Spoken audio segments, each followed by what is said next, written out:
Okay, this should be an important point because this is a question that keeps coming to us by our viewers again and again. Dr. Ishwar, I hope you can hear me, sir. A very good evening, and thank you for joining us on our special COVID broadcast. Now, we are talking about this new Vietnam variant, sir, the new hybrid variant.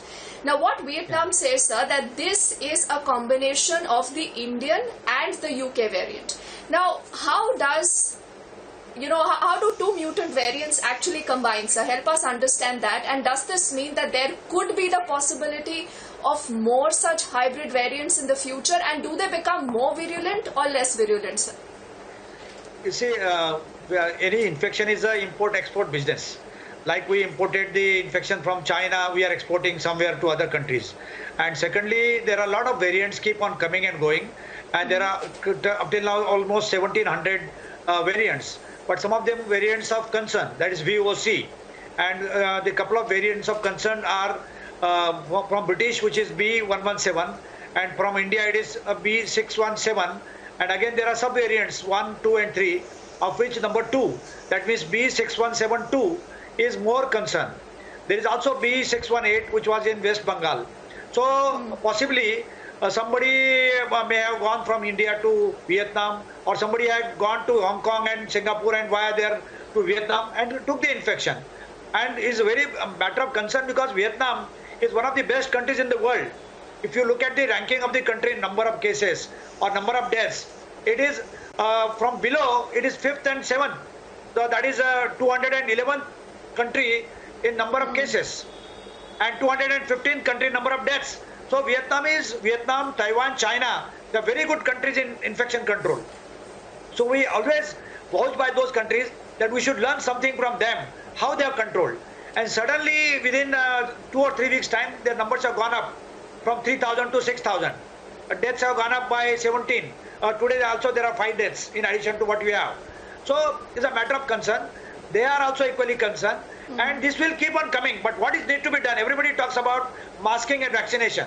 But no one talks about how vaccination can be more effective. So what I would like to suggest, that when we have a limited food for lunch, we don't give lunch to those people who have already had a breakfast. We want to give those people who are hungry. So who had a breakfast, who have already been infected, who are already antibody positive, they should not be given vaccine. We can spare the vaccine now. So we should give vaccine to those people who are not infected, who are antibody negative, and we should also do research on how vaccine can be given in less doses. Like if you remember in the AstraZeneca study in UK, by mistake they given a second dose which was a half dose, and they found that better results were there in half dose. So if we do research on if half dose vaccine can be given, and if we are getting same therapeutic result or better result, why should not we do that? But we are not doing. What we are doing is we are copying from Western countries, and we are saying that we are Atmanirbhar and we are doing all this research. We are not doing research. Even for pediatric trial from 2 to 18, we should use half the dose rather than full dose. If you want to validate, you can do in half people half dose, half people full dose. By doing that, we can spare vaccine. So we need to do all this kind of jugglery. And only then we can reach out to people by December end. Otherwise, whatever number of calculations are coming, whatever number of doses are coming currently, it will take more than 1.5 years, 2 years. Though Government of India is guaranteed that 218 crore vaccine will come, it is if and but. It depends on all manufacturers. And we have only 5 months left, 6 months left with us. 4 months are already over. So we have just 7.5 months. In that 7.5 months, we need to cover almost 90% of population.